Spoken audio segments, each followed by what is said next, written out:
Hey guys, welcome back. I hope you are having an amazing day. Let's get right into the stories. The first one is an entitled people story. I couldn't believe my eyes when I saw my front yard. That entitled brat had driven his brand new lifted truck right over my flower beds, leaving muddy ruts and uprooted plants in his wake. And now he was yelling at me about getting his truck scratched by my ugly bushes. This wasn't just any entitled punk, it was the mayor's son. His dad had gotten him out of legal trouble before, but not this time. See, we had been feuding with him ever since he moved in down the street. He liked to throw loud parties into the night and rev his obnoxious truck at all hours. We had asked him nicely to quiet down a few times, but he just sneered in our faces. Last night, I guess he decided to teach me a lesson. After a few beers, he pointed that monstrosity of a truck at my yard and floored it. By the time I got outside, he was already stuck in the flower beds, wheels spinning and sinking into the soil. When he saw me, he screamed that I had damaged his truck and that he was going to sue me. I told him to get his truck out of my yard and stay away from my property. He threw a beer bottle over the fence at me before peeling out of the yard, leaving mud and flowers strewn everywhere. I took photos of all the damage and called the police to file a report. Even though I knew the mayor would try to make this go away, I was determined to file charges and take that punk to court. Nobody is above the law, even the mayor's son. After I showed the cops the damage and told them what happened, they surprisingly agreed completely. The officer said they've had complaints about this kid before and were eager to charge him this time. A few days later, I got served with lawsuit papers. He was suing me over his idiot stunt. I guess Daddy convinced him he did nothing wrong. Time to lawyer up. In the end, the dash cam video from my security system clearly showed what happened. The judge threw out his case and charged him with destruction of property and trespassing. His fancy lawyer got the jail time reduced, but he still has to pay damages. Daddy's money and influence couldn't get him out of trouble this time. It felt good seeing that entitled jerk face some real consequences. Maybe he'll think twice before destroying someone else's property, and maybe the mayor will keep a better eye on his out-of-control son. This neighborhood just got a little more peaceful. The next one is a pro-revenge story. Let's call him Joe. I have to call him something, the man I ruined, but I can't call him by his real name, so let's call him Joe. Joe was a wife beater. I was hired by Joe's brother-in-law, the brother of the wife that Joe beat. My client was also Joe's ex-business partner. Aside from the whole "you beat up my sisters" thing, my client had another beef with Joe, a serious business beef. My client took it to court and gave me the case to handle. Joe and his lawyers fought me long and hard. Joe was confident that his BS and outright perjury would carry the day. It had always worked before. His BS and his fists had won him a good settlement with his ex-wife, free of child support. So maybe he thought that threats and lies would carry the day once more. But he was wrong, and after the trial, I had a judgment against him. A big judgment, far bigger than he could pay. Joe twisted and turned and shimmied and shook, but after a while I'd located and taken all his assets. It was easy, really. Joe had no thought of consequences, and so he didn't lawyer up until it was too late. If one of my clients ever sues you, you're in trouble because my clients lawyer up before they even know your name. But Joe didn't lawyer up until the process server threw the papers at his feet, and by then it was far too late. I went through Joe's assets like a meat grinder, and after a while Joe had but one property left, a house, and he clung to that house, for it was rented out, and his sole source of income. Joe lived in the unfinished basement, and he survived on what the upstairs tenants paid him. He cashed their rent checks at payday loan places, paying hefty fees, but it was worth it because he knew that I'd garnish any bank account that he opened. Joe managed to hide his rental place from me for a while because he owned it through a numbered company, but my investigator found him one day and followed him home. Joe self-repped his way through the next stage, which took a couple of years, while I punctured his corporate veils and his sad efforts at fraudulent conveyance. But in the end, I had his last house, the house where he lived in the unfinished basement.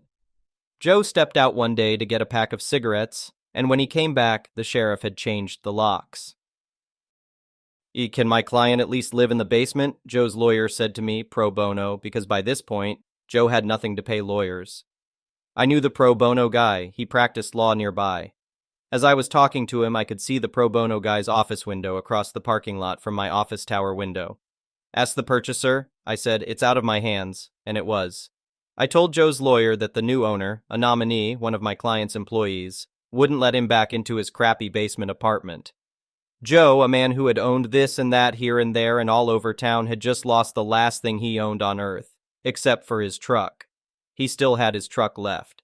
Joe's truck was this big gas-guzzling beast that he drove around in. It was too old and too frail to be worth seizing, so I let Joe keep it, and I was glad I did that because now the truck was where Joe slept.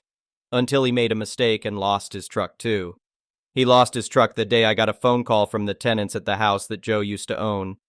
He came back and parked his truck across the driveway, the tenant said, adding that Joe had gone nuts. He'd parked his truck there in a rage, out of spite, and then walked into town, saying he'd be back later that day to sleep in his truck.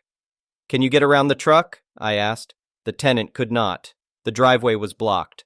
I called one of the tow truck guys that I used to defend back in my criminal lawyer days, and in a couple of hours, that truck was gone, and parked somewhere else, somewhere special, in accordance with my specific instructions. My guy wants his truck back, the pro bono lawyer said the next day when he called me. Not happening, I said. I stood in my office 15 floors above the parking lot and looked down where I imagined my pro bono counterpart was standing in his office, facing the same lot. But you have no right to the truck, he said. He has no right to block a man's driveway, I replied. It was terrible, really, standing up high, pronouncing words that took away a man's final asset, the last thing he owned on earth. I imagined that this must be what God feels like before he strips a man of everything and sends him to hell. Are you really going to make me go to court over this? Said Pro Bono Guy. Do what you gotta do, I said. And Pro Bono Guy said his client was coming in the next day to sign an affidavit, and then they were going to court to get the truck back. But I was unconcerned. The next day was bright and the sun was shining, and it was 9 a.m. as I looked out the window and sipped my coffee. My phone rang. I picked up. It was Pro Bono Man.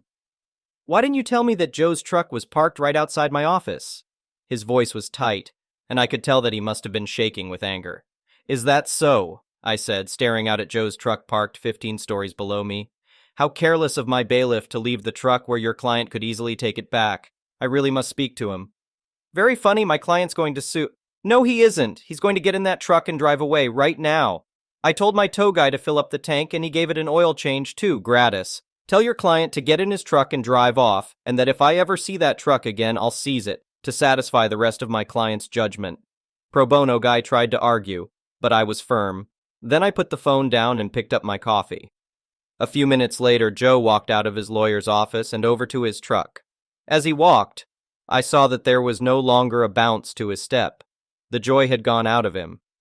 Joe wasn't the first guy I ruined, and he won't be the last, but he is the only one whose final ruin I witnessed from on high, from my office, and it was one of the most powerful experiences of my life, watching a man walk to his truck, knowing that I had stripped him of everything else he had, and that he owed his possession of his last asset, his truck, to my mercy. Joe drove away, his big old truck spilling clouds of smoke from the exhaust. I was pretty sure I'd never hear from him again, and I never did. The next one is a petty revenge story. So I own a small construction firm, and we completed our most recent building a few years ago. For context, where I live, the underground water level is very close to the ground, so our parking spaces, underground, usually have to be waterproof. Since we're dealing with 2,000 square meters of concrete, there are bound to be some cracks and leaks, and we will fix them in due time. And then Karen enters the picture. Her parking spot had a crack that was leaking a small amount of water, and every time she got out of the car, she had to step on a wet surface. Not a puddle, just wet. There was nothing wrong there. It was our obligation to fix it. However, this woman started calling me and our team every hour, screaming, disrespecting my employees, calling them stupid, and threatening to sue if we didn't fix it immediately, even as we tried to calmly explain that we should wait until the rainy season is over. But she just wouldn't accept it. So we came by and repaired her parking spot yesterday during the rainiest week of the year. Due to the repair, she had to park her car on the street instead of in the garage for a week. I may or may not have been a bit overly cautious about the time it takes for the concrete to set. The streets are literally flooded, with a water level of 2 to 3 centimeters, and now she has to walk through a little more water than just the bottom of her shoes to get home for a week. That gave me a little bit of peace. The next one is a malicious compliance story. This is not my story, but my friend Adam's. Adam is a retired police officer, and this takes place in the mid-90s when Adam was a beat cop, maybe a year or two into his service. At the time this story takes place, a firebug had targeted several businesses over a 3-month period. The fires were put out, but they were getting bigger and bigger, causing thousands of dollars in damage. Everyone was on edge, and the police were patrolling the area every night to try and catch Mr. Firebug. On this particular night in the middle of February, Adam and his partner Rick drew the short stick and were thus assigned to patrol part of the area. While on patrol, he notices a classic Mercedes-Benz pulling up to a house, and a familiar lady dressed in a thick fur coat steps out. He groans. It's the wife of a local business owner that every officer in this town has had the displeasure to ticket for various parking traffic violations. It would have been fine if she were a nice lady or something, but no. Her 3 default sentences were, "Don't you know who I am? Where's your manager supervisor? And I'll have your job." Seriously, she was a Karen before Karens were even a thing. Rick points out to Adam that Karen had parked right by a fire hydrant. Par for the course. Adam gets ready and steps out of the squad car. "Good evening, Mrs. Entitled, ma'am," Adam said. "What are you doing here?" Karen bellowed. Adam guessed that's the Karen version of the word hello. "Working the beat. You do know you parked next to a fire hydrant." "So?" Karen said. "I'm suggesting you move it before I write you a ticket. I'm not in the mood for extra paperwork tonight." "Listen, you need to leave my car alone or I'll have your job." With that, Karen storms off to the house, goes inside, and slams the door. Adam thought, "If you say so," and proceeded to check the outside of the car for any more violations, wishing that being a jerk was a federal offense. As he's putting the ticket under the windshield wiper, the call everyone's been dreading comes on the radio. A fire alarm has been triggered. The address? Right across the street. Adam looks over at the building and can see a faint orange glow in the windows on the 2nd floor. He reports the glow. He and Rick get ready in case Mr. Firebug decides to cross their path. Several officers arrive and set a perimeter around the building as the glow gets brighter and brighter. Unfortunately, by the time the fire department gets there, flashover happens, and all the windows on the 2nd floor get blown out. It was so hot that Adam felt sweat forming on his face. The fire department needs to get the hoses set up, but Karen's car is in the way. Using safety hammers, they break the windows and run the hoses through, getting everything set up in record time. During all of the chaos, Karen comes out and she sounds like a banshee that had swallowed an air raid siren. She runs over and tries unhooking the hose from the hydrant. "What are you doing? My car is ruined!" It took 2 officers to restrain her and bark at her to go inside and let everyone do their jobs. She actually listened and returned inside. Adam spent the rest of his shift helping with the fire and investigation. It was close to dawn when he returned to the station to finish up. All he wanted was to go home and crawl into bed. That's when his supervisor calls Rick and him over and reports that Karen reported several $1,000s worth of damage. Not only had her windows broken, but water had gotten in and froze because it was, again, the middle of February. The supervisor asked them what happened and they reported everything. Fortunately, the dashcam caught a recording of the event. The supervisor shook her head, laughed, and said, "Well, you had nothing to do with the car getting damaged, so I consider this closed." A few weeks later, they caught the firebug, a different business owner who was trying to commit insurance fraud. He figured that if several other buildings caught fire, nobody would think he was responsible for burning down his own business. Unfortunately, Karen never did seem to learn her lesson, so she was back to racking up tickets and being a thorn in the police's side. She did have to pay for the damages and the ticket Adam gave her. The next one is an entitled people story. A few months ago, my dad was admitted to the hospital and later transferred to their rehab unit. I was coming to the hospital every day to check on him and make sure he was eating properly, and if any of the nurses or doctors had questions or information they needed, I could quickly answer it for them. I was also working, so I set up camp in the family room, which is open to all family members of patients. There was a small desk in the corner of the room. I set my laptop there and worked. Then after my shift ended, I would go back to my dad's room and spend time with him until visiting hours ended. The family room is usually empty during the daytime. I have my headphones on and worked quietly. If another family member does come in, I let them know they can turn the TV on and not to worry about me. My headphones drowns out the noise, and I know it is a shared room. One day, while working, 3 nurses walk in and see me. One of them say, "What are you doing here? We want this room." "Sure, please use the big table or any other space you want." "I'm a family member, was told I can use this room. I'm just using this small desk, and don't worry about me. Noises won't bother me." She says, "No, I want you to leave. We want the whole room." I say, "No, this is a shared room. You can do what you need to here." I am not leaving, but more than happy to share. She huffs and leaves. The other 2 look embarrassed. A few minutes later, another woman walks in and questions why I am working out of there, and I should give up the room the 3 nurses. I ask her, where should I go? I was told this room is for family member and am free to work out of it. She looks annoyed and says, "Did you tell them you are a family member and not staff?" Yep, I told them I was a family member. She then apologized and said, "You have first rights to this room as a family member, and they should know better than ask you to leave. They can't kick you out. I will go and talk to them and tell them they have to find another room." "Okay, thank you, but I am still willing to share as I don't mind others are in the room." She smiled and left, and I never saw those 3 nurses again for rest of the 2 weeks I was there. The next one is an entitled parent story. For context, I'm soon graduating from college, but where I live, we need to complete what is referred to as social service hours, basically working on a project related to our mayor. For mine, I was helping in a program to teach English for free to students. Since this program was free, and technically we weren't actually grading the students, many sometimes wouldn't pay attention, especially since classes were online. I tried to make my class as entertaining as I could. It was small with only 12 students. Mind you, I was just one of the college students participating in this program as a teacher. This program was not created by my college, and we were given all the teaching materials. But the last test was actually going to be in person with the people who were organizing the program in the first place. The surprise for the students came when they were told that for the last test, in order to get the diploma that proved they completed the English program, it was going to be graded, and they needed at least a 50 out of 100 to pass. I informed the students, and for the most part, most of the teens, 15, 17 years old, were doing fine.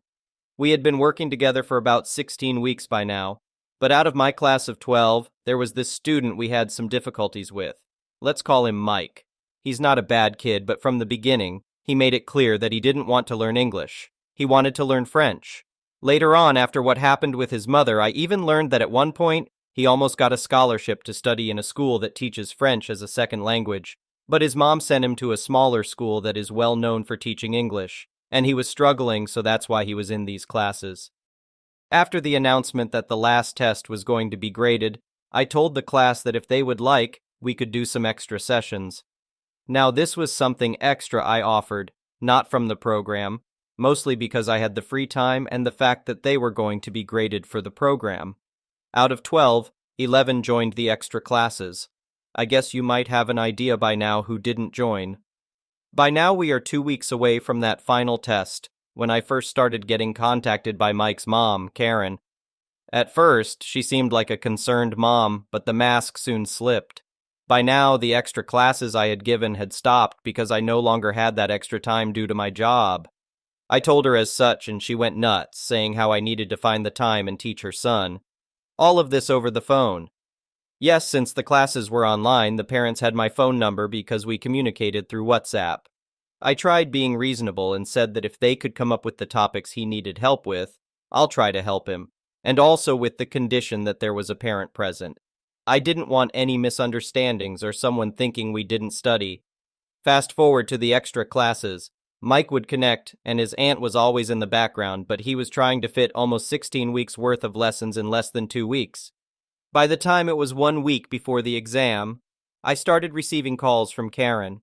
I couldn't answer most of them because I was working. Apparently, that pissed her off more because she started leaving me messages accusing me of ignoring her. In the end, in the span of a day, she called me 24 times while I was at my job. After I finished my shift, I called her back because I thought something bad had happened. Nope, she just started yelling at me, then saying that I was a bad teacher and demanding that I share the final test answers because Mike needed to have that diploma. I tried telling her that I didn't have the test results, and even if I did, obviously I couldn't just share them. That's when Karen went crazier and started saying how she was going to make sure I got expelled from college because I was ruining her son's future. She also started saying how she was going to tell everyone that I was asking her son for extra classes just to spend time with him. Thankfully, my college director and the teacher in charge of connecting us with the people from the project knew about these extra classes and even encouraged us to give them if we had the free time. In the end, I hung up on her but couldn't block her just yet because any news we got that we had to share with the parents was done through texts. In the end, I took a screenshot of her threats and sent them to my teacher in charge and the person from the program I communicated with. Karen was given a stern talking to and was told that on the day of the exam, she was not allowed to take her son. Someone else had to take him to the place of the exam. Also, her son was going to be observed more often to ensure he wasn't cheating. I had to endure Karen bothering me for the rest of the week because she was still the main contact for Mike even after everything, so I was so happy to finally block her after giving the last instructions for the day they were having the exam. Basically, they were divided into groups and a teacher from the program took care of them. Later, from this teacher that took care of my former students, I found out that Karen did try to spread rumors that I was a bad teacher and a creep. But since the other students did quite well in my classes, none of the other parents complained and actually were on my side. Also, apparently she tried getting in contact with my college to complain, but that was shot down. Also, from this teacher, I learned that Mike wanted to learn French, not English. Thank you for watching. I would really appreciate it if you could like the video and subscribe to our channel if you haven't already. We'll see you again tomorrow.